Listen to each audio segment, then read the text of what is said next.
मराठा आरक्षणाबाबत विनोद पाटलांकडून कॅव्हेट दाखल करण्यात आलाय। आरक्षणाबाबत सुप्रीम कोर्ट आणि हायकोर्टात हे कॅव्हेट दाखल झालंय। मराठा आरक्षणाला मुंबई हायकोर्ट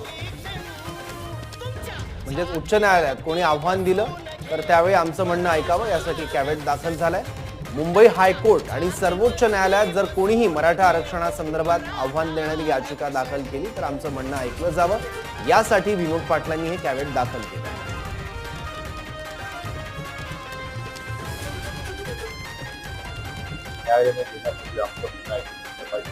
यापूर्वी आरक्षण रद्द करत असताना माननीय मुंबई हायकोर्टामध्ये जी चर्चा झाली व सुप्रीम कोर्टाने जो निर्णय दिला यामध्ये एकच मुद्दा होता की अपवादात्मक परिस्थिती दिसून येते। यावेळेस मराठा समाजाचा फक्त मराठा या नावाने सर्वे झाला असल्यामुळे अपवादात्मक परिस्थिती दिसून येते तेव्हा मला विश्वास आहे हे आरक्षण टिकेल। परंतु काही